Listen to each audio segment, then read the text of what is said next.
Vamos a hablar del sistema óseo o el sistema óseo del cuerpo humano, ya que no quedó grabada la clase pasada y se los quedé debiendo, así que vamos con ello, rapidito. Bien, ¿qué es el sistema óseo? Como habíamos visto anteriormente, es nuestra macroestructura corpórea, el que es un tejido rígido, ¿cierto?, que nos da sostén y nos da protección principalmente a órganos vitales que son fundamentales para mantenernos vivos como seres humanos. Está conformado por el tejido óseo y el tejido cartilaginoso, ¿ya? Para poder hablar del sistema esquelético o el sistema óseo, tenemos que preguntarnos la estructura fundamental macroscópica anatómica de esta macroestructura que es lo que es el hueso.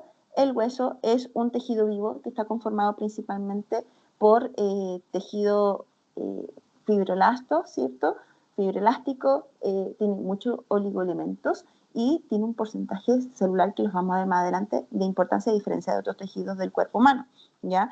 Esta estructura anatómica tiene por función dar soporte y sostén y protección al cuerpo humano, especialmente para algunos órganos críticos como el corazón, los pulmones u otros órganos que son de interés sistémico. Además, los huesos sirven como almacenamiento de algunos componentes metabólicos, como en el caso del calcio y el caso de la médula amarilla, que está conformado principalmente por contenido graso, y tiene algunos tejidos en particular, como son el tejido compacto, el tejido poroso y el tejido subcondral, ¿ya? Como les comentaba anteriormente, dentro de las funciones que tiene el sistema óseo es dar sostén, ¿cierto?, dar soporte, dar protección para estructuras vitales como entidades humanas, tener reservorios metabólicos como el calcio, ¿cierto?, asociado al fosfato que produce consecuentemente hidroxiapatita de calcio, y cumplir funciones importantes, sobre todo en los huesos largos, que está asociado directamente al proceso de hematopoiesis, ¿cierto?, que es la producción celular que va a conformar posteriormente el tejido sanguíneo y además de darnos y disponer de el proceso biomecánico o el proceso de movimiento corporal. Bien, como les comentaba anteriormente, el tejido óseo tiene un porcentaje celular que es más bajito a diferencia de otros tejidos corpóreos, y esto se debe principalmente por la resistencia y la rigidez que tiene este tejido, ¿ya? Consideren que nosotros tenemos ciertos componentes celulares que están asociados directamente al funcionamiento celular y mantener la homeostasis directamente de este tejido, y dentro de ellos tenemos los osteocitos que se encuentran dentro de la matriz ósea y que cumplen las funciones celulares para mantener vivo a este tejido. Por otro lado, tenemos los osteoblastos, ¿cierto?, que son los encargados de entregar una matriz y un sostén de rigidez y estabilidad propio de este tejido. Tenemos los osteoclastos, que tienen funciones de destrucción en caso de células que no estén cumpliendo sus funciones normales o que ayuden a regenerar esta matriz de forma sana, ¿cierto?, de forma armónica.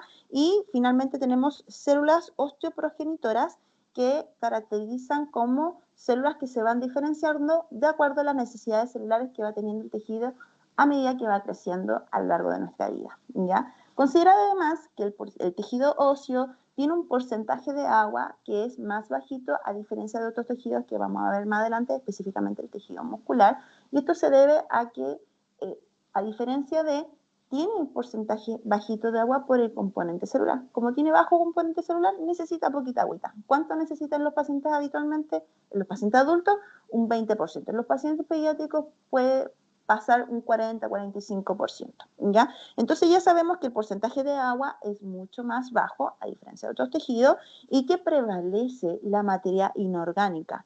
¿Y cómo prevalece? Principalmente por la presencia de calcio y la presencia de fosfato, que llevan por consecuencia cristales de hidroxiapatita de calcio, ¿ya? Y tenemos otros componentes principales también, como la presencia de colágeno y algunos otros oligoelementos que dan esta característica fundamental de lo que es el tejido óseo. Ahora, ¿cómo lo visualizamos en algunas modalidades imagenológicas? Bueno, tenemos la resonancia, que es una de las modalidades imagenológicas que entrega mayor información morfológica de los tejidos y no queda exento el tejido óseo, como se visualiza en esta imagen, ¿cierto? Que tenemos una resonancia de rodilla y si se fijan, estas estructuras caracterizan bastante bien el tejido local, ¿cierto? Esta diferencia que habíamos visto en estos componentes laminales que van formándose a medida que va creciendo el tejido óseo, que son muy similares a los anillos del árbol a medida que va creciendo, ¿ya? ¿Y esto por qué se debe? Porque los osteocitos, que son la estructura celular fundamental del componente óseo, alrededor de esta célula se va formando una matriz rígida asociada a calcio y fósforo que consecuentemente produce la hidroxiapatita de calcio, ¿ya?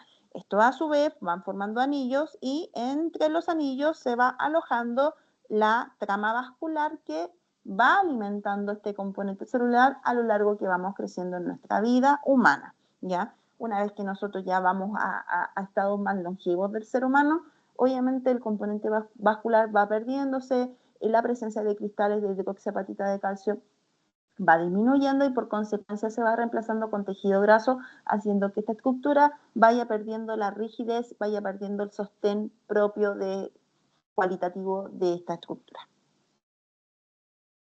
Bien, entonces el tejido óseo está dividido en dos componentes, que es el tejido cortical y el tejido trabecular. El tejido cortical es un componente fibroso, ¿cierto? Elástico y que además nos proporciona cierto sostén. Está compuesto por menos de un 10% de componente hídrico, o sea, de agua, y esto se debe principalmente a la carencia celular que existe en este tejido, específicamente esto que habíamos visto y que lo voy a presentar ahora, eso. El componente negro que se ve acá en la periferia, ¿cierto? Que ese halo oscuro que vemos en la imagen, ¿cierto? Y es porque tiene poco porcentaje de agua, ¿cierto? Y además se encuentra altamente mineralizado con poco espacio intersticial por esta gran cualidad, ¿cierto? El tejido trabecular, en su defecto, o por la contraparte, tiene un porcentaje celular mayor, pero hasta por ahí nomás, porque rondea en los pacientes adultos en un 20% y en los pacientes pediátricos puede rondear entre el 40 y 45% de porcentaje de agua, y esto se debe principalmente a la presencia celular, nada más, ¿ya? Y en algunos otros componentes óseos, como los huesos largos, ¿cierto?, que tienen funciones hematopoyéticas, este porcentaje tiende a subir un poquito, pero a medida que nosotros vamos avanzando y sumando edad, el tejido óseo obviamente va perdiendo componente celular. Así que es importante considerarlo porque vamos a ver que hay algunas imágenes que demuestran carencias celulares y vamos perdiendo componente óseo debido a estas grandes características, ¿ya? Bien, como les comentaba anteriormente, el tejido óseo tiene en su contenido trabecular, ¿cierto?, dos componentes principales que son la médula roja y la médula amarilla. La médula roja es un tejido que tiene funciones hematopoyéticas. Eso quiere decir que tiene la capacidad de producir componente celular que va asociado directamente al componente sanguíneo, ¿cierto?, en conjunto con otros órganos como en el caso del vaso. Y tiene una mayor predominancia en la infancia. A diferencia de la médula roja, la médula amarilla tiene un componente graso, ¿cierto? Y este se funciona como un sistema de almacenamiento para medidas extremas metabólicas en caso de que el paciente se encuentre en desnutrición severa o en una otra complicación metabólica que puede alterar o pueda depender de este almacenamiento graso intraóseo. Y habitualmente predominan los pacientes adultos. Bien, acá habíamos visto en clase que habíamos puesto un ejemplo, la imagen de la derecha de su pantalla, ¿cierto?, es una radiografía de un paciente adulto y la imagen izquierda de su pantalla es una radiografía de pelvis de un paciente pediátrico. Si se fijan, las características de densidades van variando porque en los pacientes pediátricos habitualmente presenta un mayor componente celular y por consecuencia puede presentar un mayor metabolismo de algunos componentes moleculares macroscópicos como la presencia de oligoelementos o componente de colágeno que hace que estas estructuras consecuentemente tiendan a aumentar su densidad. A medida que nosotros vamos envejeciendo, por consecuencia vamos caracterizando estas variaciones óseas que se ven más oscuritas o radiolúcidas, como habíamos comentado antes, ¿cierto? Que es el lenguaje que ocupamos en radiografía y que caracterizan con estas bajas de señal, que se ven más oscuras, ¿ya? Sin embargo, la radiografía es el método de caracterización de la anatomía ósea, ¿ya? Acá como visualizamos en la resonancia anterior, eso que veíamos oscurito, ¿cierto? En el caso de la radiografía lo vemos con un mayor realce por la presencia de estos elementos de alta densidad, como la presencia de hidroxiapatita de calcio, ¿ya? Acá tenemos otro ejemplo, tenemos una imagen de rodilla, las imágenes de la derecha corresponden a un paciente de rodilla adulta y las imágenes de la izquierda de su pantalla es una imagen de rodilla de un paciente pediátrico. Y si se fijan, la diferencia que existe es que en el caso de la imagen de la derecha, que es una rodilla de un paciente adulto, tenemos componente trabecular, ¿cierto? Y además tenemos estas manchitas que se ven más oscuritas y estas manchitas son bastante similar a lo que presenta un paciente pediátrico. Por lo tanto, la diferencia está en que un paciente pediátrico estas manchitas son más habituales, no son patológicas, y esto se debe a la presencia del cartílago de crecimiento. El cartílago de crecimiento está producido por algunas células de alta metabolización en estado inicial pediátrico, como los condrocitos, que son las precursoras de este componente cartilaginoso y que consecuentemente van a ayudar a conformar el tejido óseo, ¿ya? Este tejido cartilaginoso va disminuyendo con el tiempo a medida que vamos bajando los perfiles de hormona de crecimiento, que esto tiende a bajar entre los 25 y 30 años, ¿ya? Por lo tanto, existen diferencias significativas entre las imágenes de los pacientes pediátricos versus los pacientes adultos de acuerdo a su estadio de crecimiento. Recuerden que el tejido óseo va perdiendo agua que va a proporcionar a la pérdida del componente celular.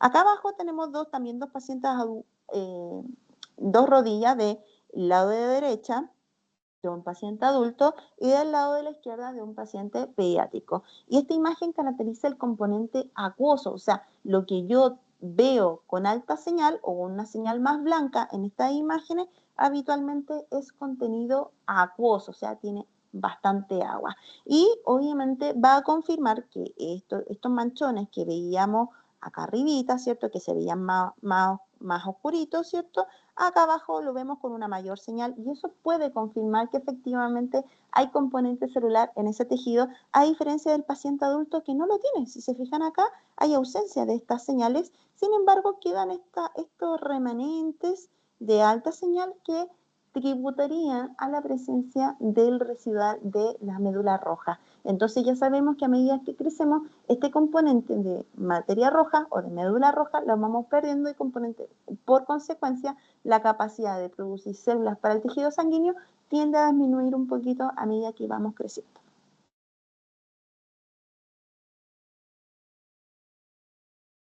Bien, otra de las consideraciones también que tenemos que conocer que suele pasar en los pacientes adultos es que si se fijan acá, nosotros caracterizamos un tejido óseo, en este caso nos encontramos con una resonancia magnética, y esta es una estructura anatómica de pelvis, ¿ya? En esta estructura, si se fijan acá, tenemos unos leves manchoncitos que son hallazgos normales en un paciente adulto, y esto se caracteriza principalmente porque va quedando componente residual de materia roja y además todos estos componentes que vamos perdiendo de materia roja son reemplazados por médula amarilla, ¿cierto? Que es componente graso de almacenamiento óseo, pero con consecuencia a medida que nosotros vamos creciendo vamos perdiendo esta rigidez y estabilidad y sostén del tejido propio del sistema óseo, lo que hace que mientras más viejitos pasemos a la tercera edad, obviamente los huesitos se van haciéndose más débiles. Por eso es importante hidratarse, ¿cierto? Mantener el sistema óseo al día, consumir solcitos, ¿cierto? Que son los precursores para la producción de vitamina D y que por consecuencia nos va a permitir poder mejorar el metabolismo del calcio y así asegurarnos de tener estos reservorios y no perderlos en el tiempo. Recuerden, la vitamina D es muy importante, ¿ya?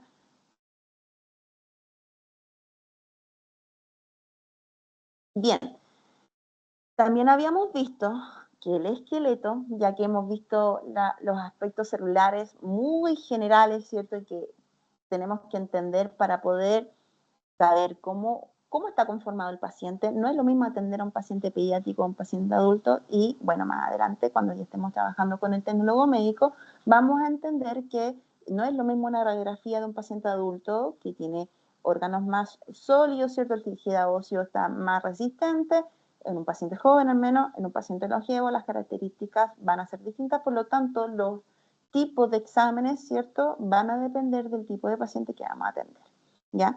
Ahora bien, el sistema esquelético está dividido en varios segmentos. Uno de ellos es el segmento axial, que está conformado por el cráneo, por la columna vertebral y por la caja torácica, ¿cierto? O el tórax.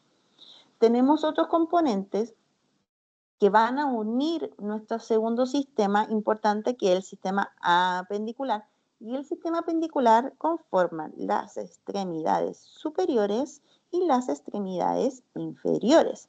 Y el sistema apendicular con el sistema axial están unidos, íntimamente relacionados con, desde superior, o el segmento apendicular superior está unido por la cintura torácica o escapular, que está conformado por la escápula o el omóplato y la clavícula, y hacia inferior por la cintura pélvica, que está conformado por el hueso ilíaco. Así que los vamos a ir viendo uno a uno. Bien, habíamos hablado también que el esqueleto está formado por el componente macroscópico anatómico, que es el hueso, pero el hueso tiene distintas características de acuerdo a la ubicación y función que va a cumplir.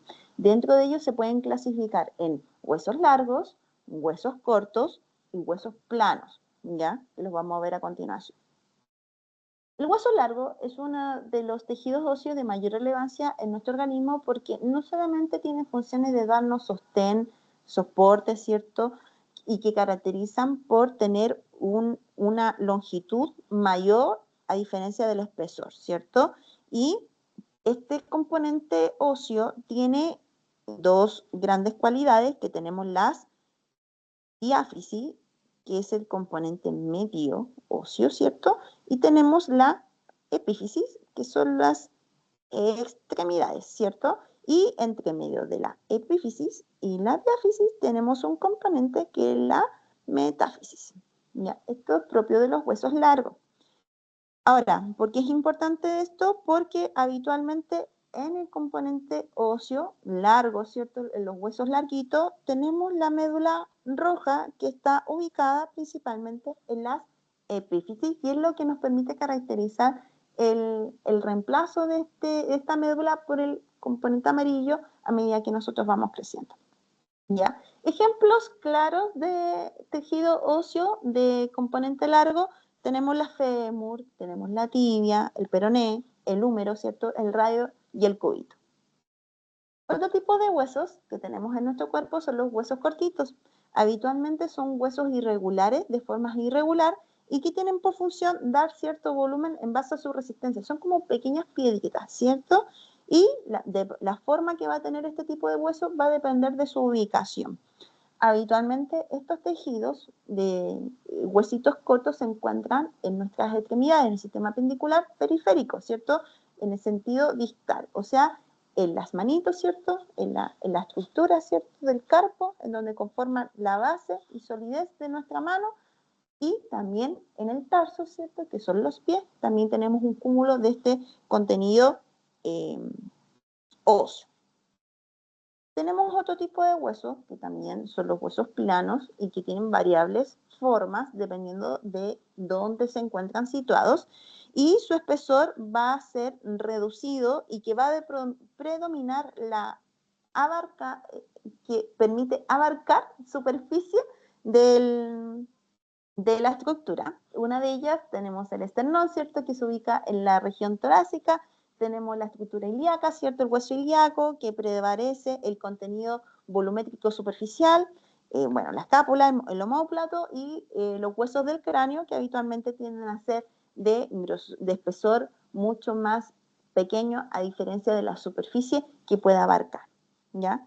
Constituyen por consecuencia una especie de pared, ¿cierto?, de límite que puede predominar cierta abarque tridimensional, como en el caso del cráneo, que genera una bóveda para poder cuidar nuestro parénquima cerebral. Tenemos otro tipo de huesos que son los huesos neumáticos, que caracterizan por su ubicación y que principalmente cumplen funciones aéreas, ¿cierto? Como en el caso del etmoide, que está a nivel frontal, que lo vamos a ver un ratito más, y a nivel esfenoidal también tenemos este componente neumático. Y tenemos algunos huesos irregulares, como los huesos de la columna vertebral, que tienen características específicas que también las vamos a ver más adelante. Que este tipo de forma obviamente no se puede clasificar bajo los otros tipos de huesos que habíamos visto anteriormente. Y finalmente tenemos los huesos sesimoideos, que son huesos flotantes, por llamarlo así, que cumplen funciones de unir tendones, ¿cierto? O ser sostén de movimiento frente a algunas inserciones musculares determinadas. La más común es nuestra querida rótula, ¿cierto? Como lo que vemos en el caso de la radiografía, pero también nos podemos encontrar con estos huesos sesamoideos, que son pequeñas contenidos óseos que están ubicados a nivel del primer metatarsiano, ¿cierto? En el pie, o el famoso sesamoideo del hallux, ¿cierto? La rótula, también podemos tener sesamoideo en el pulgar, ¿cierto? Y, bueno, una que otra variante anatómica. Bien, ya que hemos revisado el macrosistema esquelético óseo, nos vamos a ir caracterizando las estructuras óseas de acuerdo al segmento que habíamos visto. Vamos a partir por el eje axial, que está conformado por el cráneo, por la columna vertebral y la caja torácica, que la vamos a ver en la próxima clase. Bien, los huesos de la cabeza están divididos de acuerdo a su segmentación, ¿cierto? Y están compuestos por 28 huesos y se encuentran repartidos en tres grandes segmentos, ¿cierto? Que tenemos el cráneo, la cara y el oído. El cráneo tiene 8 huesos específicamente y están conformados por el hueso frontal, que es 1, el hueso parietal, que son 2, uno por cada ladito, el hueso temporal, que también lo tenemos ubicado, uno en cada lado, y el hueso occipital, que también es 1, al igual que el frontal. Tenemos el ala mayor del esfenoide, ¿cierto? Que es 1 por cada ladito, y tenemos el etmoide al interior de la bóveda craneana. En el caso de la cara, tenemos otros huesos de importancia. Está conformado por 14 huesos y en ellos entran los huesos nasales, que forman la trama ósea más sólida del hueso nasal, ¿cierto?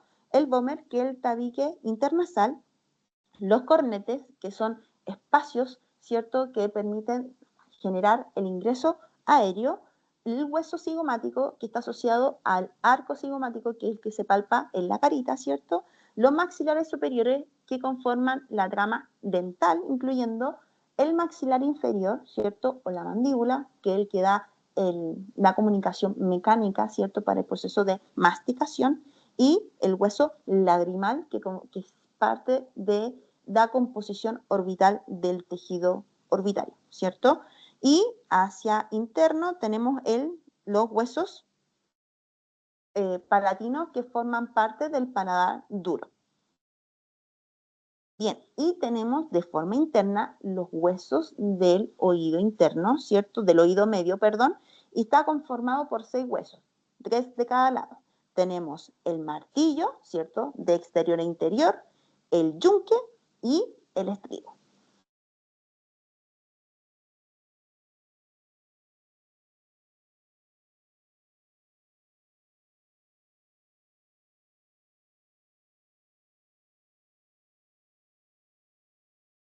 Y obviamente los huesos del cerebro tienen por función proteger el parénquima cerebral. Hay algunos postulados, algunas referencias bibliográficas que también hablan que el total de los huesos de la cabeza son 29 y no 28, porque considera también que bajo la lengua hay un huesito que se llama ioides. Entonces, va a depender de la referencia bibliográfica que estén estudiando. Bien, entonces a modo de ejemplo, chiquillos, podemos ver que la radiografía es un método diagnóstico de relevancia para la caracterización de la trama ósea. Si se fijan acá, tenemos una radiografía de cráneo en AP,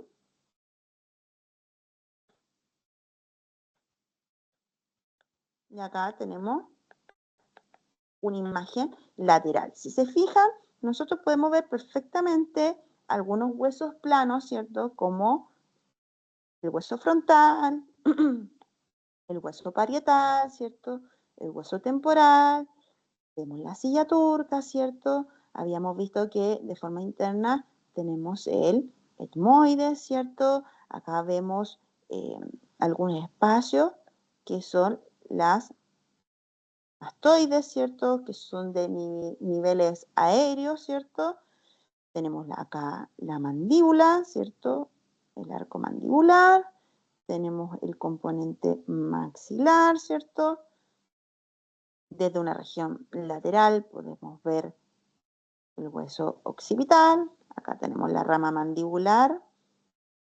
Y tenemos algunos espacios que tenemos que conocer, como, otro colorcito, tenemos el seno frontal, el seno maxilar, que cuando nos dan sinusitis, ¿cierto? Se nos acumula mucosidad en esta zona, ¿cierto?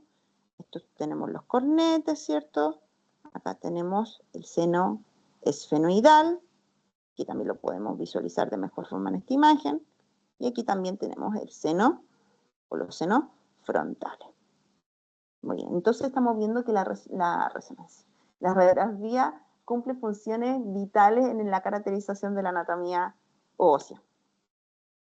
Bien, acá tenemos otra modalidad imagenológica que es la tomografía computada, y como pueden visualizar acá, tenemos un cráneo, pero en este caso de un paciente pediátrico.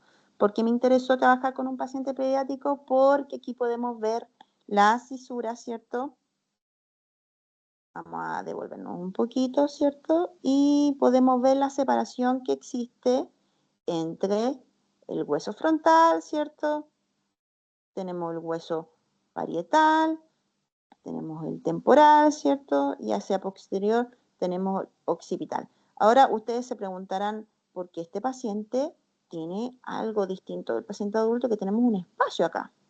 Y es porque como es un paciente pediátrico, tiene presencia de fontanelas, que son tejidos elásticos que van creciendo, y a medida que va creciendo el paciente, hasta los 2 años, tienda a cerrarse y solidificarse este tejido óseo para completar el desarrollo de la bóveda craneana que va a cubrir posteriormente el parénquima cerebral. ¿Ya? Así que la tomografía computada cumple funciones vitales, sobre todo para el crecimiento de estos huesos planos y poder descartar algunas patologías que tienen cierta recurrencia en los pacientes pediátricos, como la craneosinostosis. Bien, acá tenemos otra modalidad, que en este caso es una resonancia magnética. Acá tenemos 2 videitos.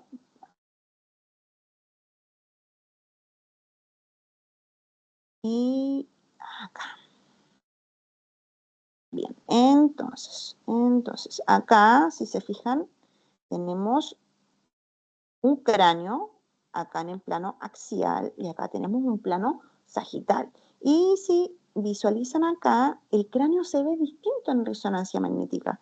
Como se visualiza aquí, este componente que se ve medio airoso, se ve medio poroso, es el componente óseo, y el que por resonancia magnética podemos caracterizar. Si bien es cierto, no es el método diagnóstico para visualizar el tejido óseo, nos entrega información relevante en este tipo de estudios para ver la indemnidad de la bóveda craneana versus el parénquima cerebral, que es el que estamos dibujando acá, ¿cierto? En el caso de la imagen axial, acá podemos verlo. Este es otro tipo de secuencia que nosotros empleamos en resonancia magnética, y cuando se active el plane, y si se visualiza acá, o la resonancia ve componente acuoso y como el tejido óseo plano tiene poco contenido celular, tiende a verse más oscurito en este tipo de imágenes, ¿ya? No implica que no se vea, pero como tiene más componente óseo asociado a componente mineralizado, ¿cierto? Tiende a caer su señal en resonancia magnética, que lo vamos a ver más adelante cuando veamos esta modalidad en detalle. Bien, pasemos a la columna. La columna vertebral es nuestro eje que le va a dar sostén y protección al canal medular, donde se aloja la médula. Y la médula, vamos a ver más adelante, cumple funciones para poder hacer llegar los nervios a nuestras extremidades y poder generar la biomecánica humana, ¿cierto? La columna vertebral, como se visualiza acá, está compuesta por varias vértebras y se van a dividir se va a dividir la columna vertebral en tres segmentos fundamentales. Tenemos el segmento cervical, tenemos el segmento dorsal y tenemos el segmento lumbar. Accesoriamente, y esto es parte de nuestra estructura vertebral, tenemos el componente sacro y el coxis. El componente cervical está conformado por ciertas estructuras vertebrales. En el caso de la columna dorsal está compuesta por 12 estructuras vertebrales y en el caso de la columna lumbar está compuesta por 5 estructuras lumbares, ¿ya? La región sacra tiene 5 vértebras que se encuentran fusionadas y el coxis tiene 4 vértebras que también se encuentran fusionadas, que la vamos a ver con cierto detalle, ¿ya? Ahora, la columna vertebral tiene una característica en particular que no es recta en su totalidad, sino que tiene curvaturas asociadas. Las curvaturas, vistas de forma frontal, no las podemos caracterizar, pero si las visualizamos en su estado lateral, sí las podemos caracterizar. Hacia cervical tenemos una leve lordosis, hacia dorsal tenemos una cifosis y hacia lumbar tenemos una lordosis. ¿Por qué es importante este tipo de curvaturas? Porque vamos a ver que estas curvaturas, cuando se exacerban, producen condiciones anatómicas, patológicas de la columna vertebral, como en el caso de la cifosis, que es típica de ver en los pacientes abuelitos que tienen la espalda encorvada, ¿cierto? Es muy habitual en ellos, junto con la lordosis que se da inclusive en pacientes jóvenes, ¿cierto? Adultos jóvenes y que son precursoras de las hernias, ¿cierto? En este caso, en la región lumbar, hernias lumbares. Y obviamente vamos a ver que la gran mayoría de las veces hay una desviación lateralizada de la columna vertebral que se conoce como la escoliosis, ¿ya? Acá tenemos como ejemplo una radiografía de columna total en sus posiciones antero-posterior, ¿cierto? Y lateral. Y si se visualiza acá, este es un paciente joven, ¿cierto? Las articulaciones, estamos hablando de un paciente pediátrico, debería estar rondando entre los 10 y 12 años aproximadamente, solamente caracterizando sus carillas articulares y podemos ver que el eje de este paciente está leve inclinado en la región dorsal, al lumbar, hacia la derecha del mismo, condicionando una escoliosis en este paciente, ¿ya?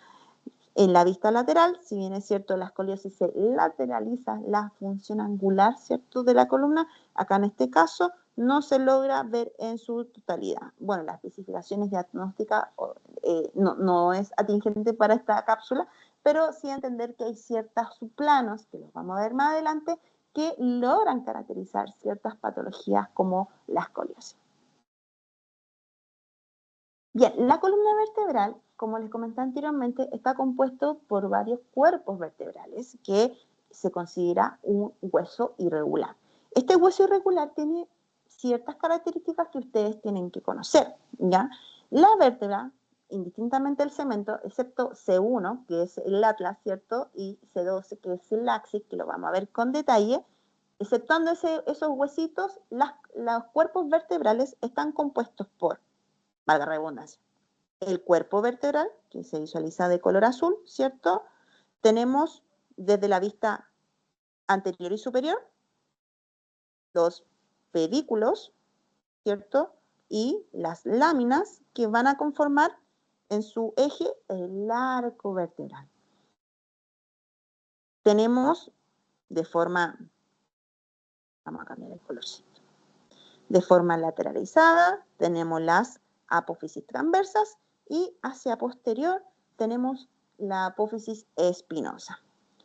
Hacia superior, para unirse con la otra vértebra, tiene unas carillas que son las facetas articulares superiores y la faceta articular inferior. ¿Por qué esto es relevante? Porque muchas veces cuando tenemos cierta estructura que ustedes ya conocen, ¿cierto? Que son los discos intervertebrales, que son articulaciones, que la vamos a ver en la clase de articulaciones, que tienen un componente acuoso, que es denominado núcleo pulposo. Este núcleo pulposo, en los pacientes más longevos, ¿cierto? O a medida que vamos desarrollándonos, y la falta de ejercicio puede generar que se degenere, ¿cierto? La composición del núcleo pulposo, se desplace y vaya saliendo de su ubicación inicial, se vaya deshidratando, ¿cierto? Y con el tiempo se vaya pronunciando la presencia de este elemento fuera de la carilla articular interdiscal y por consecuencia producen nuestras queridas hernias, sobre todo las hernias lumbares que a varios nos ha hecho algún dolor de cabeza, ¿cierto? Bien, importante saber también de que el cuerpo vertebral, como habíamos visto anteriormente, tiene estas carillas, ¿cierto? Los pedículos, las láminas, ¿cierto? La apófisis transversa y las carillas articulares superiores e inferiores. Entre ellas se produce un espacio que está acá, que es el agujero de conjunción. El agujero de conjunción es, o el agujero intervertebral, es un espacio por donde sale la emergencia de los nervios que va a comunicar a la extremidad inferior. Cuando por distintas causas este espacio se ve disminuido, genera una compresión del nervio y esa compresión es la que genera el dolor después y andamos con lumbago, ¿cierto? Entonces es importante conocer que este espacio lo tenemos que cuidar. ¿Y cómo lo podemos cuidar? Con ejercicio, fortaleciendo nuestra musculatura intervertebral. Bien, como les comentaba anteriormente, solamente para refuerzo del conocimiento, tenemos las carillas articulares, que son las apófisis articulares, ¿cierto? Superiores y las apófisis articulares inferiores, que van a unir la estructura vertebral desde el eje superior con el eje inferior. Bien, veamos los segmentos vertebrales. El primero de ellos tenemos la columna cervical. La columna cervical, como se visualiza en esta imagen, lo podemos ver de forma anterior, lateralizada, ¿cierto? Y a posterior. La vista anterior nos muestra los dos cuerpos vertebrales que son distintos al resto de las estructuras vertebrales que conforman el eje vertebral. Tenemos el C1, que es el atlas, ¿cierto? Y tenemos, lo voy a pintar en otro color, el componente C2, que es el axis. ¿Cómo se visualiza acá? Acá tenemos desde la vista posterior este huesito, que es de condiciones irregulares, al igual que el anterior. Ahora vamos a ver por qué es importante conocer estos dos huesitos, ¿ya? El atlas, que se visualiza acá, y que me comentó una compañera por ahí, el huesito que se ve con una careta feliz, sí, es un huesito que tiene los ojitos que se parece al monito de la era del hielo, que se ve muy, muy cómico, ¿cierto? Aquí tenemos la carita y la trompita, ¿cierto? Vamos a borrar estos componentes. Bien, el atlas, ¿cierto? Es una estructura vertebral que es distinta a lo que habíamos visto recientemente y que tiene esta característica de tener la apófisis transversa, ¿cierto? De forma irregular, ¿cierto? Y pareciera que tuviera unas carillas mucho más amplias a diferencia de las otras vértebras. Y esto se debe principalmente porque esta vértebra le da el sostén a la base craneana, ¿cierto? Empuja, le da, es como el soporte de la base craneana, porque la segunda vértebra, que es el axis, ¿cierto? Tiene este pequeño diente, que es el apófisis dentoide, ¿cierto? Y que tiene por funciones de mantener el eje de la base craneana, haciendo que tengamos la capacidad de rotar la cabeza de forma lateralizada. Entonces, la unión de el atlas, ¿cierto? Que aquí arribita va a ir la bóveda craneana, ¿cierto? La región occipital de la bóveda craneana, y este diente le da el eje y le da la estabilidad para que podamos rotar la cabeza de un lado hacia el otro. Acá visualizamos dos imágenes que son de radiografía. Aquí tenemos una imagen anteroposterior y aquí tenemos una imagen lateralizada, ¿cierto? En donde, dada la superposición de estructuras, que en este caso es la región mandibular, no logramos ver en su totalidad ni el atlas ni el axis, pero anatómicamente debería estar dispuesto en este segmento, ¿cierto? Mientras que en la imagen lateral sí logramos ver al menos el cuerpo del diente del axis, ¿cierto? Y aquí levemente vemos un poquito el atlas. Vístolo con otra modalidad imagenológica, acá tenemos una tomografía computada en donde vemos en ambas imágenes una proyección lateral, ¿cierto? Tanto en la imagen de la derecha como en la imagen de la izquierda, pero acá tenemos una ventana ósea, que ventana ósea, y aquí tenemos una ventana de partes blandas, ¿ya? Son tipos de formas de visualizar la tomografía computada. Entonces, la imagen ósea nos va a permitir caracterizar el tejido óseo. Si se fijan, esta estructura se ve muy distinta en la imagen de la derecha y la izquierda. De hecho, la anatomía ósea se ve bastante amigable en la imagen de la derecha. Y que podemos visualizar nuestro querido diente, la apófisis dentoide, ¿cierto? Y parte del componente del atlas, la región anterior y la región posterior, ¿cierto? Esto es bastante similar a esta imagen, pero si se fijan, acá vemos algunas protrusiones que, bueno, al paciente le están complicando un poco, le están produciendo una raya estenosis. Esto es una imagen también de tomografía computada, pero vista desde el plano coronal, y aquí podemos ver los cuerpos de la letra de C1, ¿cierto?, del atlas, y la anatomía de el apófisis dentoide, que es un gran componente óseo que le da sostener y la base para el movimiento de la base craneana. Acá tenemos otra modalidad imagenológica, que es una resonancia magnética, ¿cierto?, en un plano coronal y en un plano sagital, y se visualiza acá los mismos criterios. Aquí lo vemos con un poquito de mejoría en su detalle, porque este examen tiene una mayor caracterización morfológica.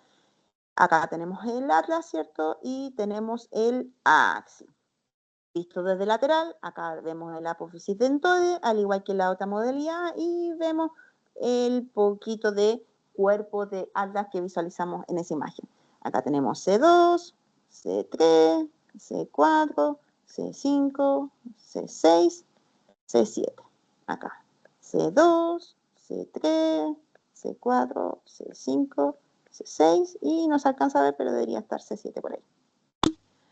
Bien, vamos a la región dorsal. La región dorsal, como habíamos comentado anteriormente, está compuesto por 12 cuerpos vertebrales, ¿ya? Recuerden que tiene una curvatura de cifosis y dan parte del sostén y protección al eje torácico, proporcionando una protección a los órganos vitales, que es el cuerpo pulmonar, ¿cierto?, y el cuerpo cardíaco. Este, a su vez, está asociado a carillas articulares que van a estar íntimamente relacionadas con las costillas, que lo vimos la semana pasada, ¿ya? Hay varios tipos de costillas que lo vamos a ver más adelante y que van a depender de la ubicación con donde tengan relación con la vértebra en cuestión de la región dorsal, ¿ya? La estructura anatómica del cuerpo vertebral dorsal es bastante similar a la región cervical, exceptando C1 y C2, por supuesto, y la región lumbar. Lo que varía es la disposición de la apófisis transversa, la apófisis espinosa y también los pedículos y las láminas, que van variando de acuerdo a su ubicación, porque la disposición de la emergencia de los nervios, que va a pasar por el agujero de conjunción, necesita ciertas variables dependiendo del segmento vertebral en el que estén situados, ¿ya? Acá tenemos también ejemplos de caracterización de la columna. Tenemos imágenes de radiografía, acá en anteroposterior, AP, y tenemos la imagen lateral. Ya la caracterización anteroposterior es mucho más anatómica que la visualización lateral. De hecho, perdemos parte de la visualización C7, T1 y T2, que son las primeras vértebras que podemos ver hacia superior, pero a medida que vamos bajando podemos caracterizar de mejor forma los cuerpos vertebrales y, como les comentaba anteriormente, también están en íntima relación con las costillas a través de las carillas articulares costales. Acá tenemos otra modalidad imagenológica, que es tomografía computada en ventana ósea, en donde podemos generar una mayor caracterización ósea, tanto en el plano coronal como en el plano sagital. De hecho, la visualización del plano sagital se ve mucho más armónica en esta modalidad y podemos ver perfectamente el cuerpo vertebral, ¿cierto? Y la apófisis espinosa. Y acá tenemos una resonancia magnética, bueno, un paciente un poquito patológico, en donde vemos el cuerpo, el eje completo de las vértebras, ¿cierto? Aquí en este segmento está un poquito patológico y tiene una leve escoliosis, ¿cierto? Y aquí en lateral podemos ver no solamente los cuerpos vertebrales, sino que también podemos ver el canal medular e inclusive aquí podemos ver, se lo voy a pintar con otro lapicito, la médula, ¿cierto? Eso que se ve blanco es líquido cefalorraquídeo, ¿cierto? Y acá tenemos los cuerpos distales que habíamos conversado anteriormente. Bien. Y también tenemos el último de los segmentos vertebrales, que es el eje o el segmento lumbar, que está conformado por 5 cuerpos vertebrales, del 1 al 5, es uno de los segmentos de mayor conflicto patológico por las famosas hernias lumbares, ¿cierto? Y que, a diferencia de la región dorsal, las características de la apófisis transversa y la transversa y la apófisis espinosa también varían en su disposición anatómica. Entonces vamos viendo que a medida que vamos bajando, las caracterizaciones del cuerpo vertebral van cambiando. Por eso se categorizan como huesos irregulares, ¿ya? Acá, a la derecha de su pantalla, tenemos la región sacra. La región sacra está compuesta por 5 vértebras, ¿cierto? Vamos a dibujarla acá. 1, 2, 3, 4 y 5. Son 5 vértebras que están fusionadas, pero sus agujeros de conjunción están abiertos. ¿Y por qué es importante estos agujeros? Porque habitualmente sale el plexo lumbar. ¿Y qué es el plexo lumbar? Son las emergencias nerviosas del filum terminale o la cola de caballo, ¿cierto? Para poder inervar toda la salida nerviosa y poder conectarse con las extremidades inferiores, ¿ya? Es por eso la importancia de los agujeros de conjunción de estas áreas. Y finalmente tenemos la región coxis, que es una estructura de 4 vértebras fusionadas, ¿cierto? Y también cumple criterios irregulares. Acá tenemos un examen de radiografía de columna lumbar, en su disposición anteroposterior, ¿cierto? Y lateral en el lado derecho de su pantalla. Y si se fijan, el cuerpo vertebral se ve con una anatomía bastante caracterizable, tanto en su visualización anterior como su visualización lateralizada, ¿cierto? Donde vemos el cuerpo vertebral, vemos la apófisis espinosa, las carillas articulares superiores, las carillas articulares inferiores, ¿cierto? Y nuestro querido agujero de conjunción. Acá tenemos otra modalidad imagenológica, que es tomografía computada, ¿cierto? En donde, a diferencia de la radiografía, se ven mucho más bonitas, ¿cierto? Se caracteriza mejor el cuerpo vertebral, tanto en su disposición coronal, ¿cierto?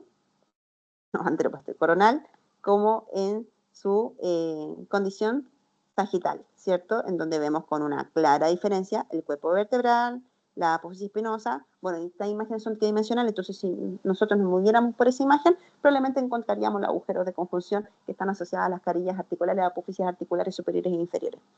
Y, bueno, la resonancia magnética, que claramente en caracterización anatómica mejora significativamente su visualización. Acá tenemos los cuerpos vertebrales, estos son cuerpos vertebrales, discos intervertebrales que se ven sanitos, ¿cierto? Contienen contenido acuoso por el núcleo pulposo, pero esto ya estamos viendo que se ven completamente deshidratados, o sea, perdieron el componente del núcleo pulposo, ¿ya? Y esto se visualiza mejor acá, los discos intervertebrales sanitos, discos intervertebrales patológicos, ¿cierto? Acá vemos el cuerpo vertebral, la apófisis transversa, E inclusive aquí en resonancia podemos ver el cono medular, esto blanco que se ve es el líquido cefalorraquídeo, ¿cierto? Y la región sacra con un mayor detalle. La región sacra, acá tenemos dos imágenes de caracterización imagenológica. A la izquierda de su pantalla tenemos una imagen de resonancia en donde podemos ver los agujeros de conjunción, ¿cierto? En donde justo ese pelito que está saliendo, que se ve oscurito, es la emergencia del nervio, ¿cierto? Esos nervios y esos nervios. Están fusionadas porque si ven, no existen separaciones de hueso, pero sí alcanza a verse un bosquejo de disco intervertebral, ¿ya? Se visualiza también a través de una radiografía, que es la que se encuentra a la derecha de su pantalla, en donde también vemos los agujeros de conjunción, ¿cierto? El cuerpo del sacro, dentro de lo que se caracteriza, ¿cierto? Y abajito alcanzamos a ver, lo vamos a hacer con otro punto, lo poquito y nada que se alcanza a ver de la región coxígea. Y acá tenemos una disposición lateral en donde vemos la resonancia, ¿cierto? En su eje lateral, ¿cierto? Un plano sagital, en donde vemos 1, 2, 3, 4, 5, y pareciera que hubiera un sexto. Y aquí tenemos la región coxígea. De hecho, cambian las señales, cambia la intensidad de la información. Y acá tenemos un mismo ejemplo, pero en este caso es tomografía computada, en donde los cuerpos vertebrales también se alcanzan a visualizar, no con el detalle de la resonancia magnética, pero sí que se logran caracterizar con una alta fidelidad anatómica. Eso, chiquillos, la próxima semana o la próxima clase, vamos a revisar la región torácica, que la dejé aparte, y vamos a ver los segmentos apendiculares junto con la cintura escapular y la cintura pélvica. Que estén muy bien. Hasta luego.